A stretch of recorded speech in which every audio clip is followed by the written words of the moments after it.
The Chicago Bears joined an exclusive company based on what they did in the NFL preseason. This stat is mind-blowing, and if history continues, that means the Bears, at minimum, will be a playoff team. We're going to break it all down here on Chicago Bears Now. My name is Harrison Graham, and I want to hear from you. If you think the Bears are going to make the playoffs, like this video. Hit that thumbs up icon if you think the Bears are a playoff team this year. I think they're going to be a playoff team. You should think they're going to be a playoff team. If you do, hit that like button.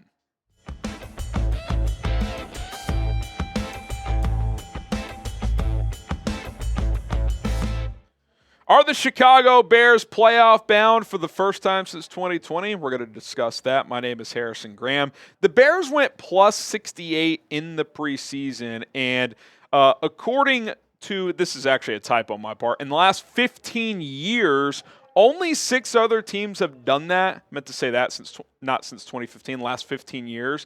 And all 6 of those teams went to the playoffs. These were the 6 teams. The 2009 Saints, plus 69. 2011 Detroit Lions, plus 67. 2012 Seahawks, plus 78. 2013 Seahawks, plus 73. 2014 Broncos, plus 62.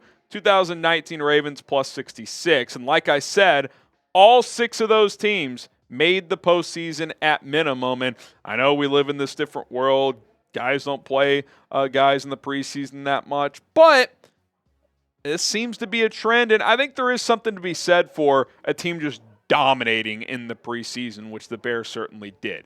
So I'm going to break all these teams down, and we'll kind of just talk at the end about, do the Bears fit the bill that these teams did? 2009 Saints, if you remember, they started 13-0. People freaked out because they lost their last 3 games, but they were kind of just coasting.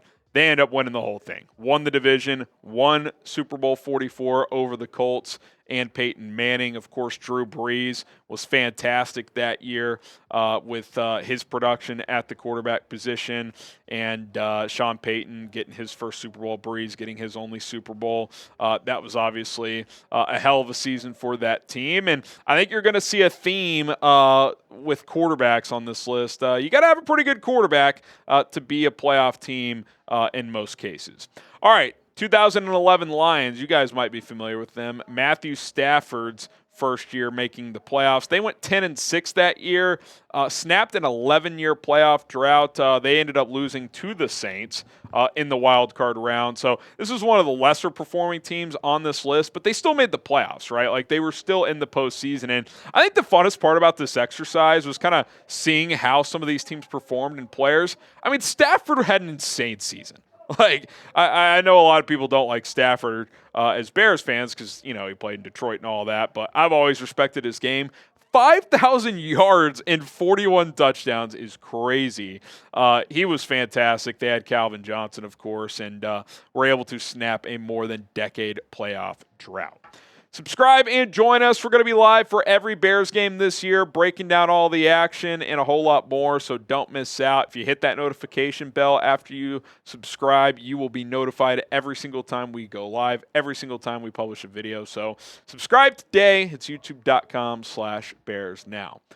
Let's get to the 2012 Seahawks. They went 11-5 that year, earned a wild card berth out of the NFC West, won a playoff game, ended up losing to the Falcons in the divisional round. But that was a fun team, and that was the start of kind of a pretty good run in Seattle. And that was Russell Wilson's rookie year. And you look back at his rookie numbers here, I think for the most part, if we saw these numbers from Caleb Williams, we'd take them. Now, I think you'd want higher volume passing yards, certainly. Maybe the rushing slightly less, passing's a little bit more, at least mid-3,000s. But like completion percentage, touchdown to interception ratio, being able to do it as a runner as well. Like, if you got something in this ballpark this year out of Caleb, I think we'd all be pretty happy. And I see a lot of parallels with where that Seahawks team was that year and where the Bears are now. Rookie quarterback who's talented. But strength of the team is defense. Like, as excited as we are for Caleb in the offense, and it could be really special, and I do think this Bears has more raw talent on offense than that Seahawks team did. Seahawks team probably had a little bit more raw talent on defense, although the Bears are talented defensively. Point is, young rookie quarterback who's talented, really good defense. Like, I see the parallels between the two. That Seahawks team won 10-11 games, won a playoff game. Could the Bears do something similar this year? I think that's on the table. 2013 Seahawks, the next year, who were plus 73 in the preseason, a dominant exhibition run. Well, a dominant team in the regular season as well. 13-3, won their division, the NFC West, and won the whole thing. That was kind of the peak of the Legion of Boom as they were able to just dismantle the Broncos in one of the most dominant Super Bowl victories in NFL history. Russell Wilson that year, not that much different statistics, to be completely honest. The yards went up a couple hundred. He ran a little more. Touchdown interceptions were very similar. Completion percentage actually down a percentage point, but they grew, right? They're a year older, second-year quarterback, even if statistically it's similar. He's seen more things. The defense was a year older. Like, I could see that 2-year stretch being this Bears 2-year stretch. Now, it would project a lot, right, to say they're going to win a playoff game with a rookie and then the Super Bowl the next year. But I could see that being in the conversation. I could see the Bears this year being a team that gets hot at the right time, wins a playoff game, but then goes into next year being a contender to win the whole thing like Seattle did, and they ultimately did win it all. I see the parallels. There's a lot of similarities. Defensive head coach that players seem to gravitate toward. Got to go do it. Bears haven't won under Matt Eberflus nearly enough yet, but I see the vision, could see it come to fruition. The 2014 Broncos, the next season, they were plus 62. Won the division, and they actually got upset by the Colts in the divisional round after having a first-round bye. That was the Andrew Luck over Peyton Manning game. They kind of smoked them, too. It was 28-13. But, again, if the floor is making the playoffs, if you're plus 60 or better in the preseason, that's pretty awesome. Peyton Manning, that was one of his awesome years in Denver, but he did not play well in the postseason, which did happen from time to time with Peyton. But, again, you're seeing a theme here. That team was also loaded on defense. So, yeah, I definitely think a common denominator is occurring here.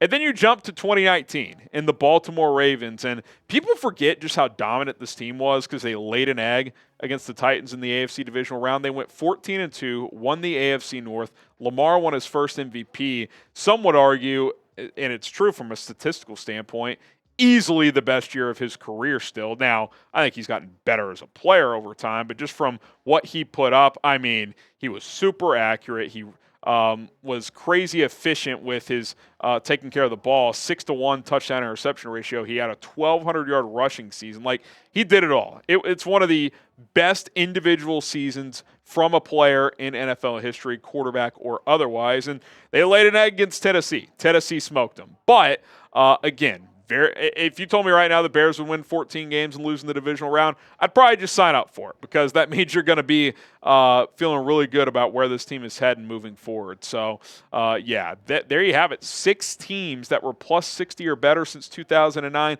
all at minimum made the playoffs. 2 of them won the Super Bowl. That's a 33% chance.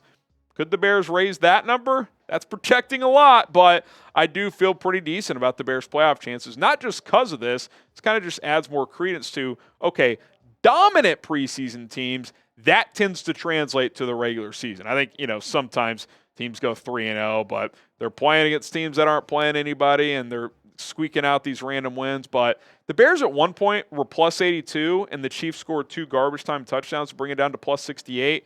They were dominant all preseason long, and so I want to ask you guys, are the Bears going to make the playoffs this year? Type Y for yes, type in for no. I think they will, and I think this trend continues. And again, what's the common denominator when you go through these teams? They all have an elite or at least very good quarterback. Russ is a rookie, probably wasn't elite, but he was very good. Stafford that year was certainly elite, 5,000 plus yards and 40 touchdowns. Obviously, Peyton, Lamar, they had special years, Drew Brees. Is Caleb Williams going to have 5,000 yards? Probably not. But again, can he be at least what Russ was? Efficient, take care of the ball, throw for 3,000 plus, be a scrambler when needs be, lean on a good defense. Like most of those teams had good defenses as well. I think the Bears have the ingredients. And if Caleb's good, the Bears are going to be good because they have enough talent on this team. And I think we saw that in the preseason, especially with the depth. Like if this team has a couple guys go down, they've got depth pieces that can step in and hold their own. So I'm excited. I think there's a lot of reason to believe this team's going to be a playoff team this year, and I, for one, can't wait to see it play out. Subscribe to the channel. We'll cover this team all year round on a daily basis, so lock us in, turn on those notifications, and never miss an episode of Chicago Bears Now.